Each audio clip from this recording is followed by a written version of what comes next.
I still remember the exact moment I decided to throw away my perfect life. It was 3 a.m. on a Tuesday, and I was staring at spreadsheets in my corner office at Goldman Sachs, my untouched dinner growing cold beside me. Another overpriced salad from the place downstairs. The same place I'd eaten at for the past 5 years. My phone buzzed. A text from my father. Big news.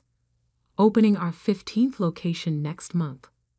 When will you finally join the family business? Time to stop playing with numbers and learn about real success. I looked at the photo he'd attached, him and my brother Anthony standing proudly in front of their newest Taste of Naples restaurant location. The same posed shot, the same forced smiles, the same mediocre Italian food that had somehow built my family's restaurant empire. Instead of responding, I took a bite of my cold salad and grimaced. Even bad Italian food would be better than this. My name is Sophia Russo, and I was living every Italian-American family's dream. Senior investment banker at Goldman Sachs at 28, making 7 figures a year, with a corner office overlooking Manhattan. My father should have been proud. Instead, all he saw was that I wasn't part of Russo Restaurants, the chain of Italian restaurants that had been our family's pride for 3 generations. Banking is for people who can't create anything real, he'd say at every family dinner. Anyone can move money around. It takes real skill to build a restaurant empire. What he never understood was that I did know about food. Real food, not the mass-produced pasta and sauce that made our family rich. Every vacation day I had, I spent traveling, eating at tiny local restaurants, learning about authentic cuisine. My apartment was filled with cookbooks, not finance textbooks, and every night I dreamed about cooking, not banking. But you don't walk away from Goldman Sachs, and you definitely don't walk away from it to start a food truck. At least, that's what everyone told me. That night, something inside me snapped. Maybe it was the cold salad, maybe it was my father's text, or maybe it was just time. I opened my laptop and started writing my resignation letter. The next morning, I walked into my boss's office before the markets opened. "You're what?" Jake stared at me like I'd grown a second head. "Sophia, you're on track for partner.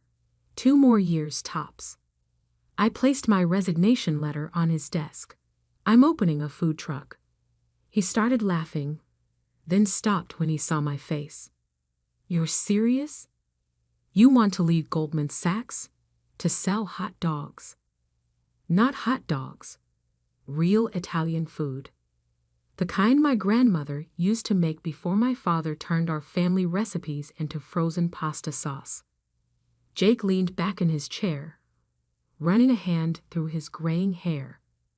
"Look, if this is about money, it's not about money." I cut him off. "It's about creating something real." As I walked out of his office, my phone started buzzing. News travels fast on Wall Street, and by the time I reached my apartment, my father was already calling. "Have you lost your mind?" His voice boomed through the speaker. "I just got a call from Arthur Goldman himself. A food truck? You're throwing your life away." I let him rant, walking into my kitchen where my grandmother's handwritten recipe book sat on the counter. I'd spent years collecting her recipes, testing them in secret, perfecting them while my family thought I was working late at the office. "Are you even listening to me?" my father demanded. "Yes, Papa, I hear you. But for once, I need you to hear me."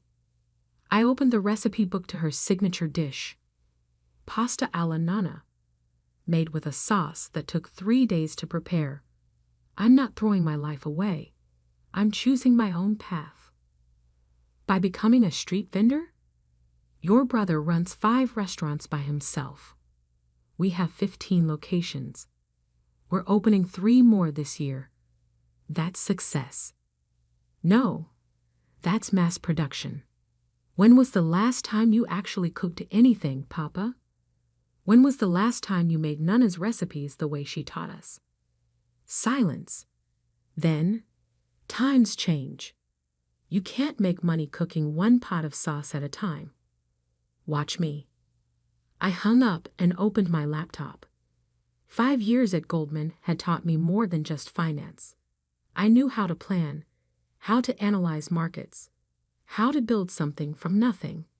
I'd helped launch million-dollar companies with less planning than I was putting into my food truck.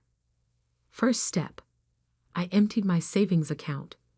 $200,000, enough to buy a top-of-the-line food truck and have operating capital for a year.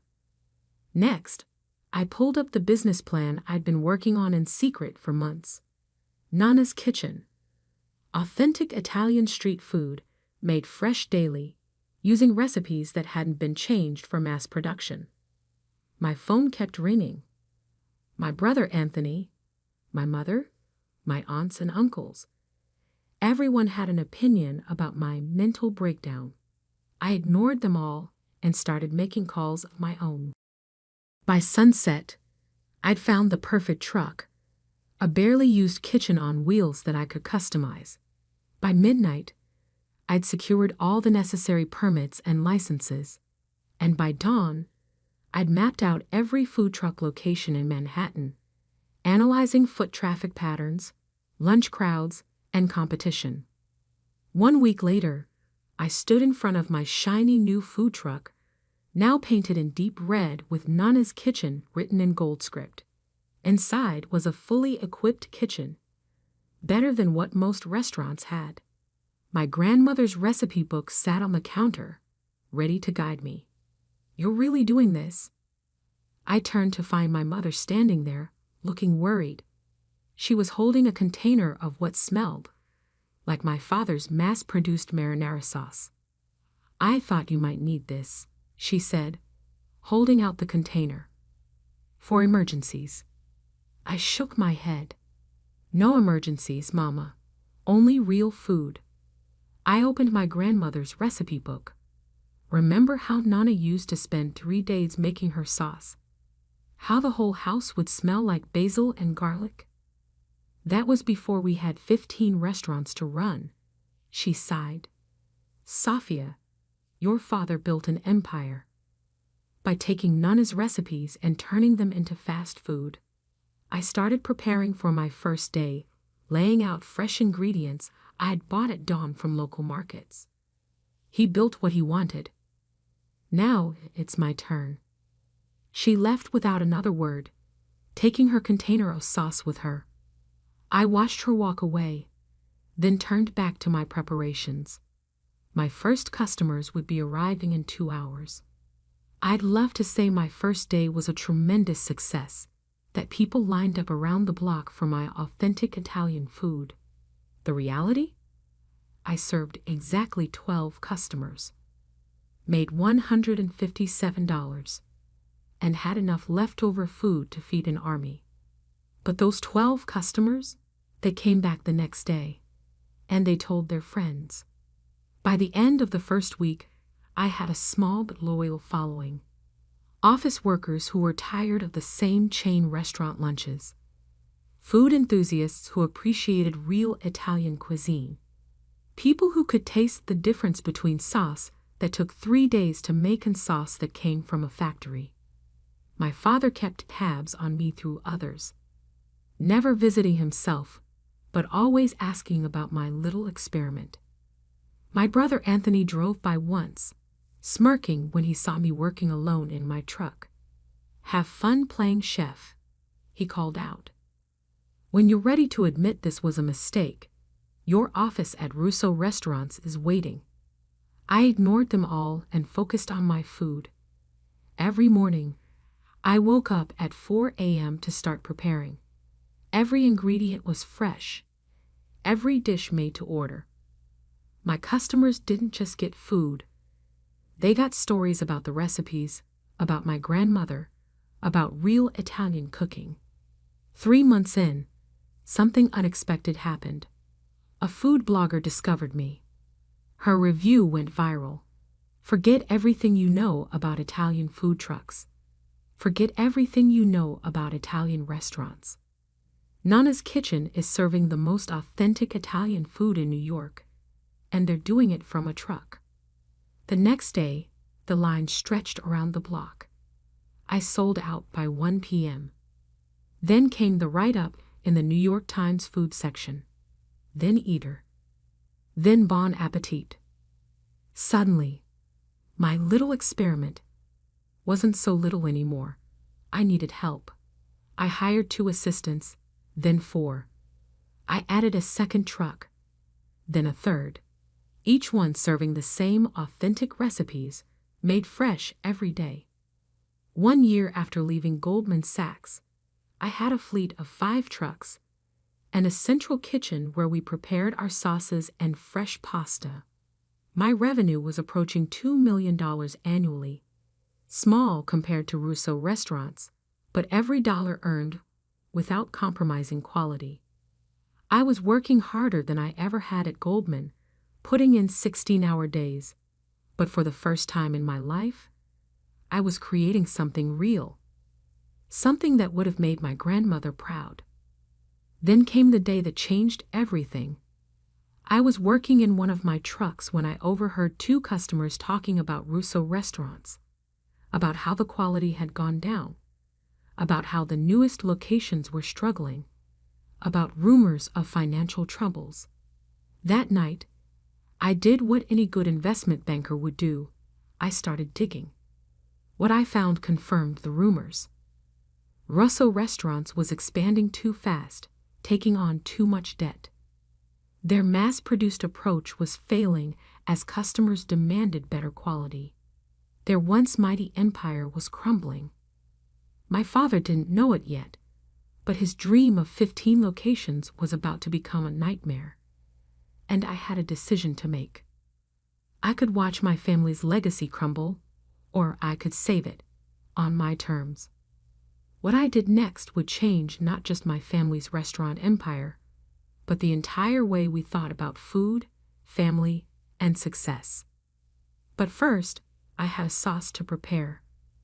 After all, the best revenge, like the best sauce, takes time to develop. And I had all the time in the world. The numbers didn't lie. Russo Restaurants was in serious trouble. Sitting in my small office above our central kitchen, surrounded by the aroma of slowly simmering sauce, I reviewed the financial reports I'd gathered. The empire my father had built was drowning in debt, bleeding customers, and running out of time. 5 new locations opened in the past year, each one performing worse than the last. Food costs skyrocketing because of their bulk buying contracts, customer satisfaction scores plummeting, and worst of all, a $50 million loan coming due in 6 months that they couldn't possibly pay. My phone buzzed. A text from Anthony. "Hey sis, how's the food truck life? Still playing chef?" I looked at the expansion plans spread across my desk, not just plans for more trucks, but for something bigger. Something that would change everything. Actually, I typed back, "I'm thinking about expanding. Want to get coffee?" We met at a small Italian cafe, not one of our family's restaurants. Anthony showed up in his designer suit, reeking of expensive cologne and desperation. He didn't know I could smell the fear on him. So, he smirked, stirring his cappuccino, finally ready to admit this food truck thing was a phase. "Your office is still empty." I took a sip of my espresso, properly made, unlike the automated machines in his restaurants. Actually, I want to talk about Russo Restaurants. Specifically, about the Bronx location's 42% drop in revenue last quarter. His cup clattered against the saucer. "How did you?" Or the 3 health code violations at the Brooklyn location? Or maybe the $50 million loan that's coming due? I pulled out a folder. "I may have left Wall Street, Anthony, but I didn't forget how to read financial statements. You've been spying on us? Public records, brother. Amazing what you can find when you know where to look. I leaned forward. You're in trouble. Big trouble. He deflated slightly, his arrogance cracking. Papa says we can handle it. We just need to cut costs, maybe close a few locations. You need $50 million in 6 months, and your credit is maxed out. Cost cutting won't save you. I opened the folder, sliding over a proposal I'd spent weeks preparing. But I can. You? He laughed, but it sounded hollow. With what? Food truck money. With Nana's legacy fund. His laughter stopped. Never heard of it. You wouldn't have. I created it 3 months ago, using my Goldman Sachs connections. It's a private investment firm specializing in restaurant turnarounds. I watched his face as understanding slowly dawned. We have $2 billion in capital, and we're very interested in authentic Italian restaurants. Anthony's hands trembled slightly as he picked up the proposal. $2 billion. That's impossible. You've been running food trucks. I've been running food trucks, making connections, and building a reputation for quality food. Meanwhile, I've also been raising capital, analyzing failing restaurants, and preparing for this moment. I pulled out another document. This is a preliminary offer. We'll assume the debt, inject fresh capital, and restructure operations. Papa will never agree. He'd rather go bankrupt than give up control. Then you go bankrupt, and we'll buy the assets at auction. I stood up, leaving the documents on the table. You have 48 hours to discuss this with him. After that, we start buying up your debt on the secondary market. And trust me, Goldman Sachs remembers me very well. I left him sitting there, staring at the numbers that spelled the end of his world or the beginning of a new one. That evening, my mother showed up at my central kitchen. I was in the middle of teaching new staff how to properly make Nana's sauce, just as she had taught me years ago. Your brother told us, she said quietly, watching me stir the sauce, about your investment firm, about the offer. I added a pinch of fresh basil to the pot. And your father is upset. Of course he is. His daughter who threw her life away now has the power to save or destroy his legacy.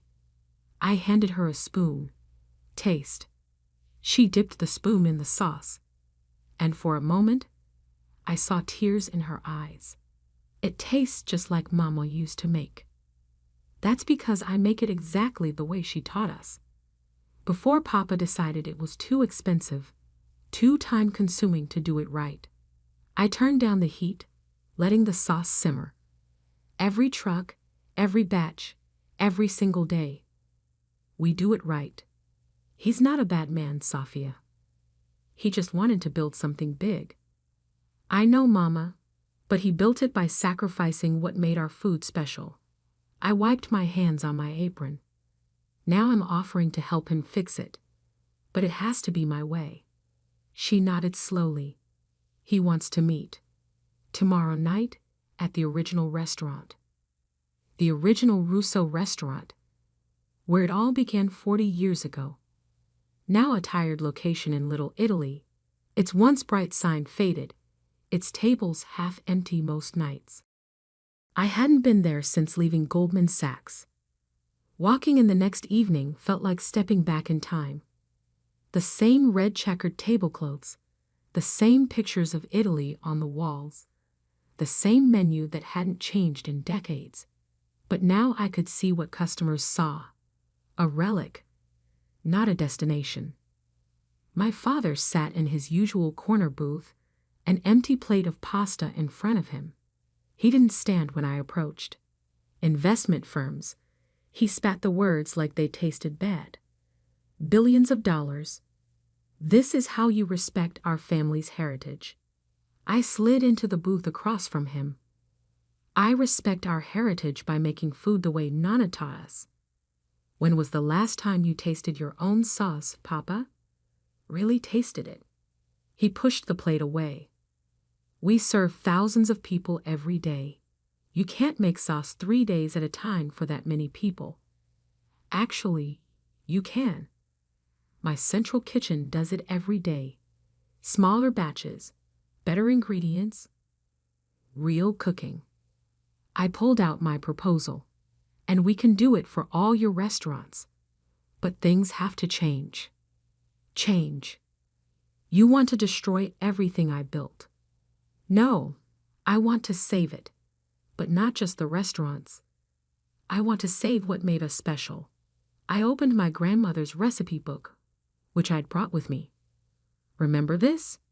Remember how people used to line up around the block just to taste Nana's cooking? His eyes softened slightly at the sight of his mother's handwriting. That was different. Times were simpler. People still want real food, Papa. They're tired of mass-produced meals and artificial flavors. Look at my trucks. Lines every day, selling out by lunch.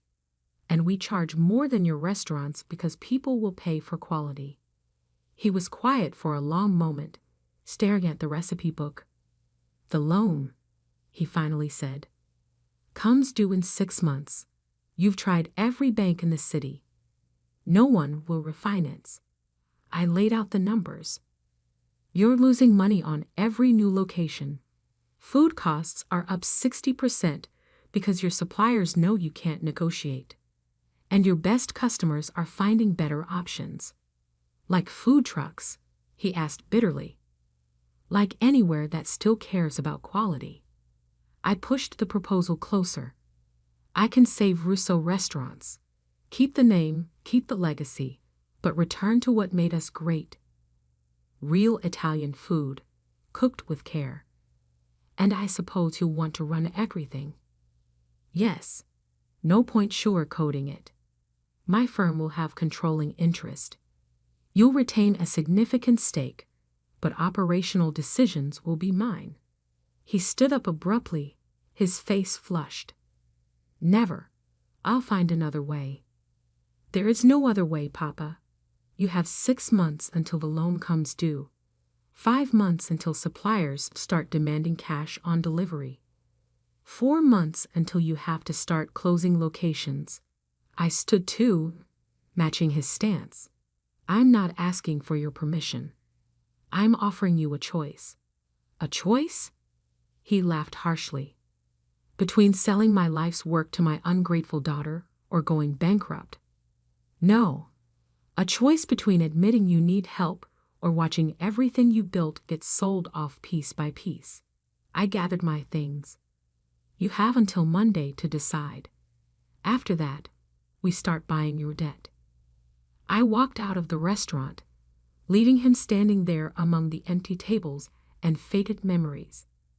Outside, one of my food trucks was parked nearby, the evening shift, serving dinner to a long line of customers.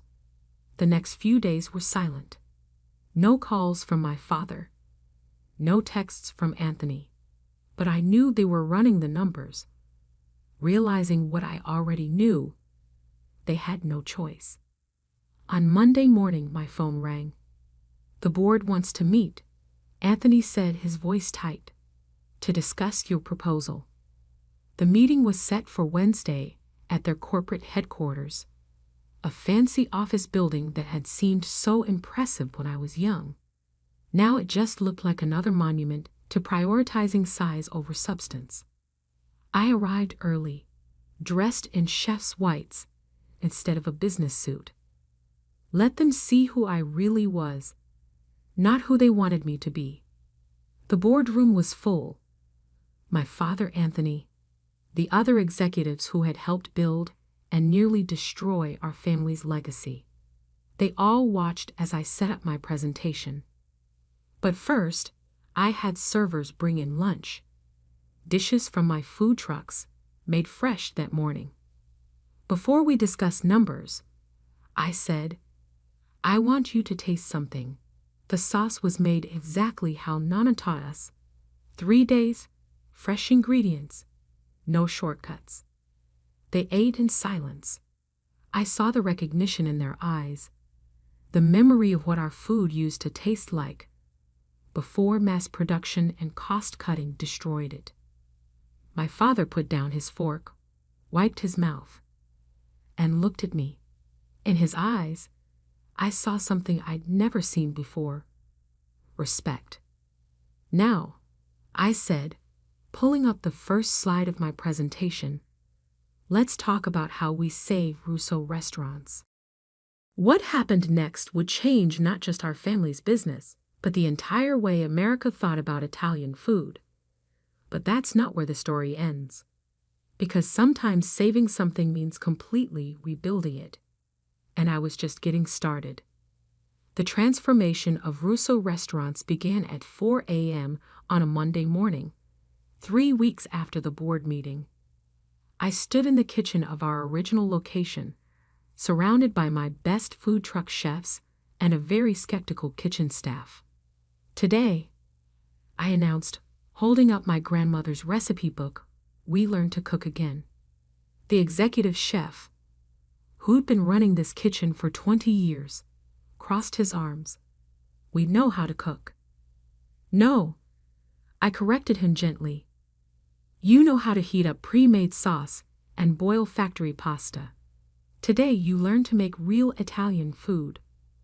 Over the next 12 hours, we made sauce the way Nana had taught me. Fresh tomatoes, not canned. Herbs picked that morning. Slow cooked, stirred by hand, tasted every hour.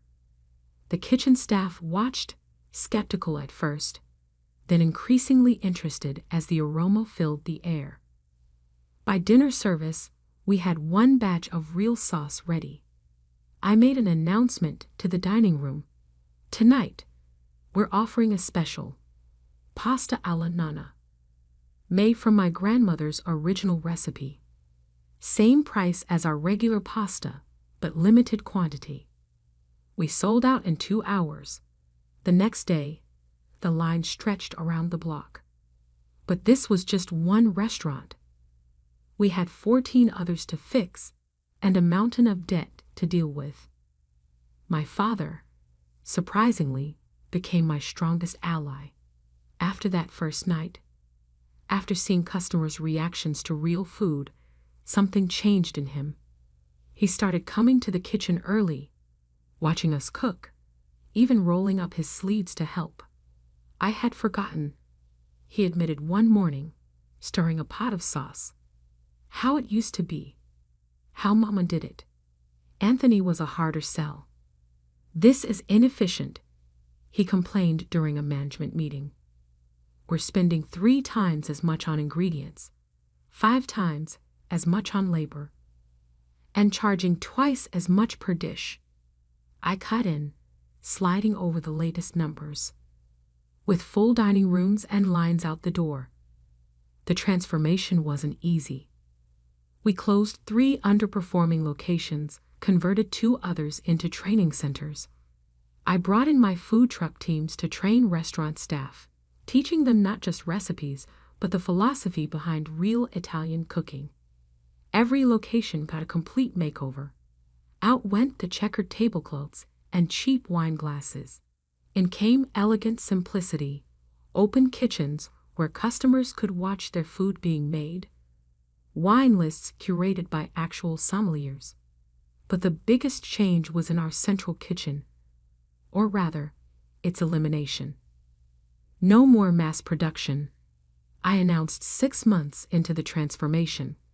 Each restaurant makes its own sauce, its own pasta, its own everything. Fresh, daily, no shortcuts. The food critics noticed.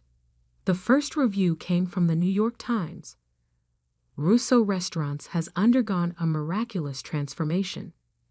What was once a chain of mediocre Italian restaurants has become a collection of authentic trattorias, each offering food that would make any Italian grandmother proud."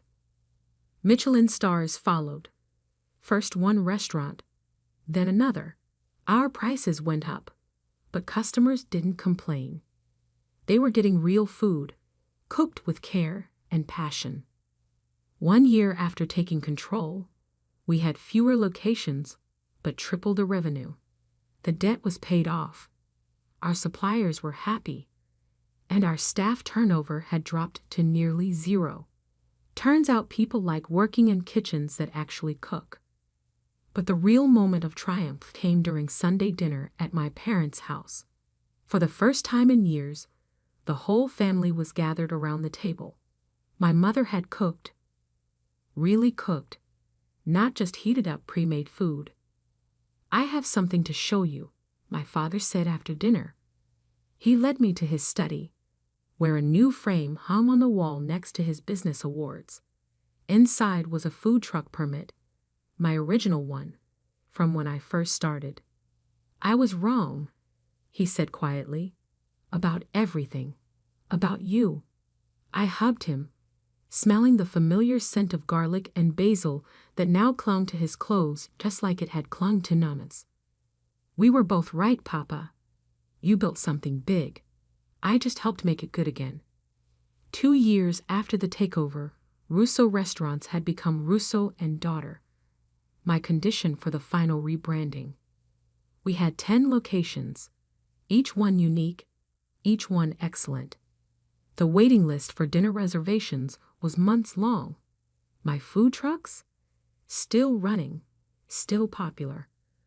I kept them as our research and development kitchens, testing new recipes, training new chefs, keeping us connected to the streets where real food culture lags. Anthony finally came around when he realized that quality meant both better profits and more respect in the food world.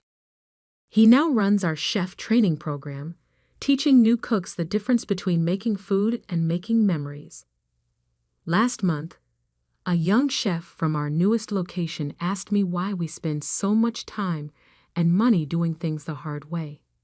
I took her into the kitchen, showed her how to stir the sauce, just like Nana taught me. "Feel that?" I asked as she stirred. "That's not just sauce. That's tradition. That's family. That's love." She nodded, understanding, filling her eyes as the aroma of slowly simmered tomatoes and fresh herbs surrounded us. Later that evening, I found my father in the same kitchen, teaching another young chef how to make pasta by hand. His sleeves were rolled up, flour dusting his once immaculate suit. "You know," he said when he saw me, "I spent 30 years trying to make this business bigger. You spent 2 years making it better." I picked up a handful of flour, felt its texture, just like Nana taught me. "Why not both?" He smiled, really smiled, the way he used to when I was little and helped him in the kitchen. Why not both indeed? We're expanding again, but differently this time. Each new location has to earn its right to exist by maintaining our standards. No shortcuts, no compromises, no mass production.